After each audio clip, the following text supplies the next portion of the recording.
So I got an email from Livia, and she was asking about going away to university when you're in recovery. And I think what she said was, should a person be studying when they don't reach their goal weight? And the first thing that I will say is I don't believe in a goal weight.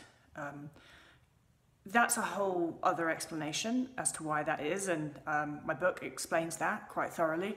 So I don't believe that anybody other than your body should decide what its goal weight is, and I believe in eating without restriction and allowing your body to find its goal weight. So that's the first thing. I don't believe in a goal weight, but I think the real question is, if a person is underweight, should they be studying? I have a bit of an emotional reaction to this question that makes it not entirely objective, because I went away to university just as I was in that first year. I was just sort of developing anorexia, and I'd lost some weight, and I knew that my parents knew that something was wrong, but they didn't know what. I didn't know. I knew that something was wrong, and I didn't know what. And my mum did ask me. She said, "You shouldn't go. There's something going on. You shouldn't go." I know she was worried. I went anyway because I'm headstrong like that. And if my mother says to me not to do something, I'm sure as hell going to do it.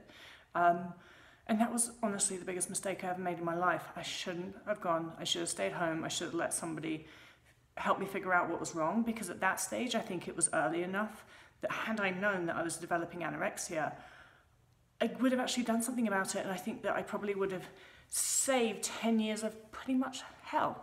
And the whole experience of university was shit for me anyway. I spent the whole time in the gym. I didn't really have fun. I didn't go out and as much as I really should have done, or I would have wanted to, because I was always wanting to get up at 5 a.m. to go to the gym the next day. I barely went to lectures. Don't ask me how I passed anything, because I was always in the gym. I didn't make connections with people. I don't have a single friend left from university, which is sad, isn't it? Because most people, when they're at university, they make those friends that they've still got all of the rest of their life. And although I had friends when I was in university, I think most of them were probably, thank God, to get shot of me when we were done. And I, of course, I didn't connect with people. I couldn't focus on anything other than food and exercise. And so I went to university, and I shouldn't have done. And I think that had I not have done, and if I'd even delayed it a year, I think I would have actually probably really got better in that year, because it was early on in my eating disorder. That first term that I went away, it's like as soon as I was out of my parents' house, my eating disorder took complete control.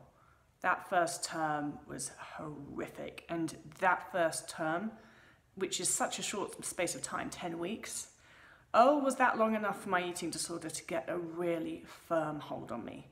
And after that first term, that's it. I was gone. Nobody could get through to me. And so that's my reaction to that. If I could do over, I would absolutely not go. I would not go on to university. Can't do over, and it is what it is. But that's why when people ask me that question, I'm like, I'm not particularly objective on this, because that experience was such a big deal for me, and it was such a life-changing bad decision that I made to go away to university. Wherefore it was when it was too soon for me to go. That might not be the case for everybody, and I have known people who are in the tail end of recovery, so not at the acute, like the starting part of their eating disorder like I was, and heck, I wasn't even in recovery at all, didn't even know I had an eating disorder. But I've known people in the tail end of recovery who have gone to university, and that's actually really helped them, because it's motivated them to keep eating, to keep maintaining their body weight, and they've also had support systems in place. And so I think that that's really important in this. If you are in recovery, and if you're thriving, if you're doing well, if you're in a strong place, and if you have support in place, so that if you have a slightest little thought of restriction, you have got someone to go to and talk to and say, hey, let's nip this in the bud before it develops into anything, you could probably do really well. So that there's no right or wrong answer here. There's no blanket statement. But what I will say is just err on the side of caution. Because say, for example, if you defer a year, take a year out to get fully recovered, big deal. People do it anyway. It's not the end of the world. But if you go too soon, it could fuck up another 10 years of your life.